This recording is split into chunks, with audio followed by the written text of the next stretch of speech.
Okay, I think we are going. I am no longer going to actually press record on my photo booth because that drains the life out of my computer.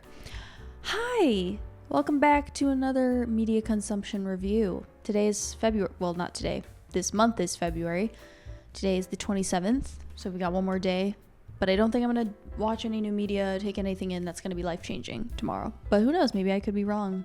And then I will just never tell you guys about it. This is my first time I'm testing recording, and I already hear a siren. You probably also do. I live in the city now. This is what it is. Enjoy the background noise, you know? Wait, actually, let me put the mic to it.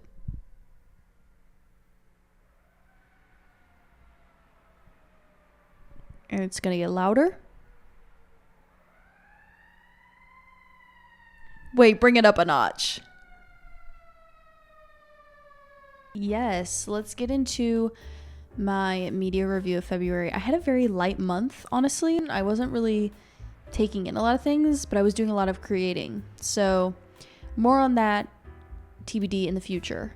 But I'm very proud of how much more I created in February. I wanted to start with Substack because, to be honest, Substack changing my freaking life. I love that app. I got this, I think the elephant really ties the room together tweet from Substack because I'm not on Twitter anymore. So yes, it is a social media and I'm obsessed with it. So basically I'll read an essay, and if there's something that sticks out to me, I will just Google it and find out more of that kind of stuff. All right, so let's start with Would You Rather Have Married Young by Lillian Fisher. Why do I always say Fisher? It's not Fisher. Wow. This essay was honestly meant for me.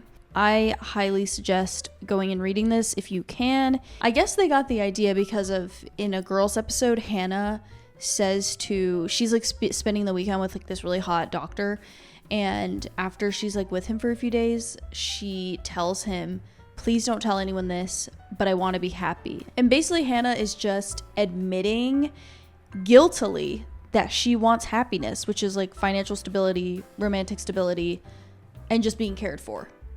And if you know Hannah, that is absolutely not what she receives in that show.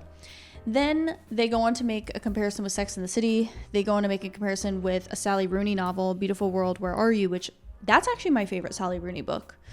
I think that one's totally underrated. I need to reread it. So basically the essay is just about how young women often choose between single life, which equals experience, versus married life, which equals stability. And this essay is a little bit biased because I feel it ends with the idea that you should have chose romantic stability, you should have chose marriage if you could have, but it's not like everyone has a choice. That's not really how that works. Not everyone can marry young and live this perfect life. And also a lot of those young marriages end up in divorce. So, it's biased for sure, but it was an interesting read, and it was thought-provoking to me. So liked that a lot. Next, Substack, which this is actually something that I've been trying to fucking say, and it's maybe you're not anxiously attached. It is so true that Gen Z is so obsessed with attachment theory, and I'm one of them. I read the attachment book. I don't remember what it's called. Maybe it's just called Attachment. But I read that book a year or two ago, and I remember being oh my God, this is the key. This is the Bible. Why hasn't anyone thought of this until now? And when I took the test, I definitely thought I was anxious.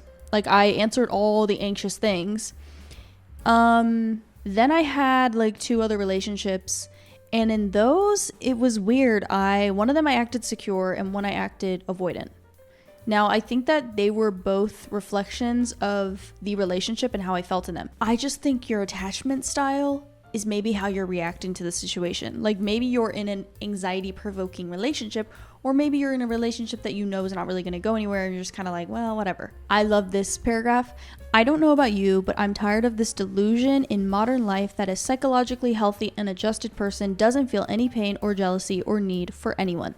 They stay a moderate amount of attached to people, just enough that they can detach at any moment and feel perfectly fine and stay friends because nobody owes them anything. That isn't love, that isn't healthy, that isn't human. Period. Hello. Period. Oh, this is great. Just think of all the reasons we have to be anxiously attached right now. Confusing situationships, blah, blah, blah. She goes down the list of all these things. Like, bitch, of course you're anxiously attached. We live in fucking hell. Modern dating is hell. So yeah, anyways, read that if that sits with you. Okay, last one is I got jealous while researching the women's circles of the 70s that I'm starting one. In the 70s, they had these groups called Consciousness Raising Group, where a group of women would talk about basically any of their like feminist ideas or discussions they just wanted to have. And it was just like really healthy and very much kind of a bonding situation. I just read how this person started their own group, and you can like pay to be in their group. I feel like you could just make up your own, you know, with people in your life if you have people that are interested. But if not, you could totally try and join this one. I actually couldn't believe when I looked back at all my films and I realized they were all rom-coms, and I was like, oh my God. Like, I didn't even notice that was the only movies I watched. I've watched Hitman. My mom's been trying to get me to watch this movie for literally months. And girl, I did not know what I was in for. I thought it was gonna be like an action movie, and it was, but like Glenn Powell. Damn. Let's move on. You're cordially invited. This was the worst movie I watched this month. It was just like not even enjoyable to me.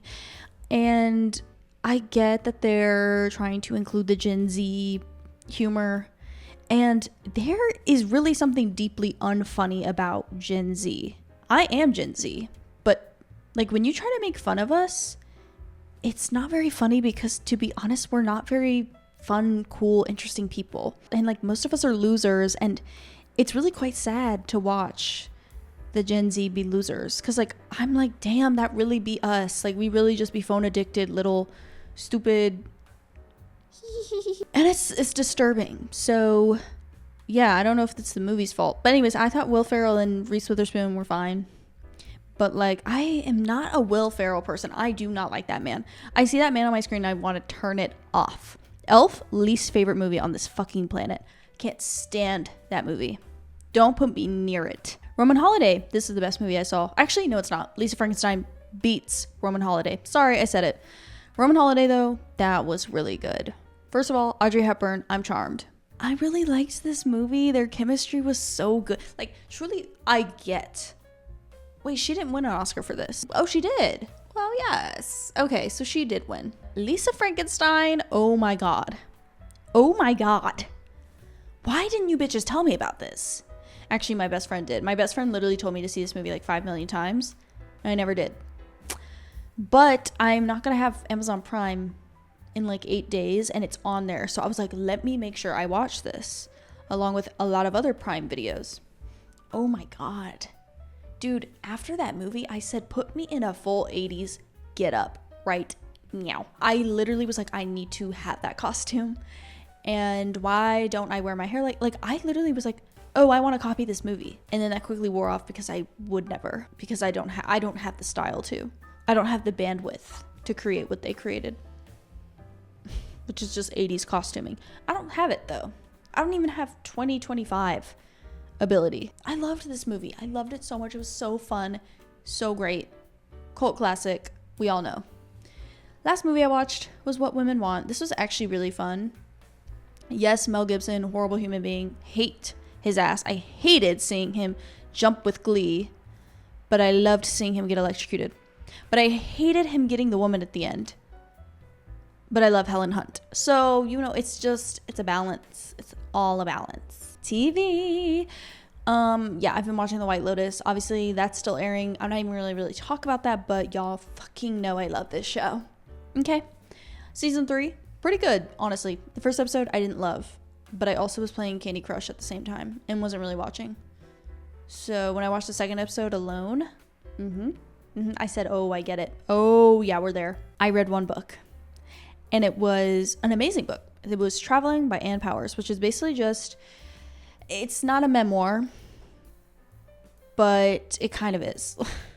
It's about Joni Mitchell. It kind of talks about her life, but in a more like interesting musing upon her journey, her musical journey, but also her personal journey.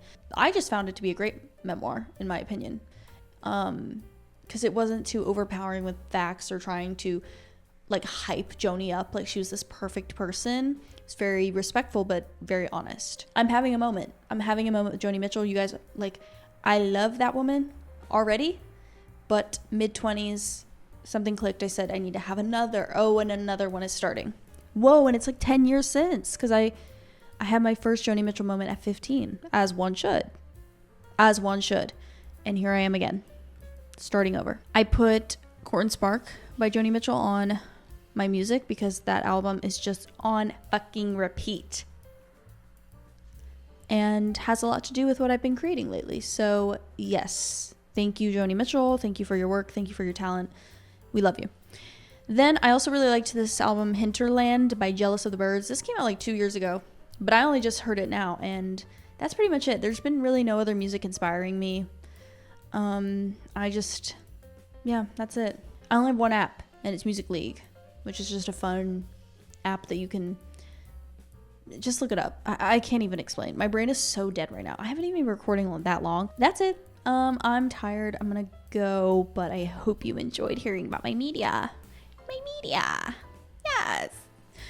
See you guys in my next one.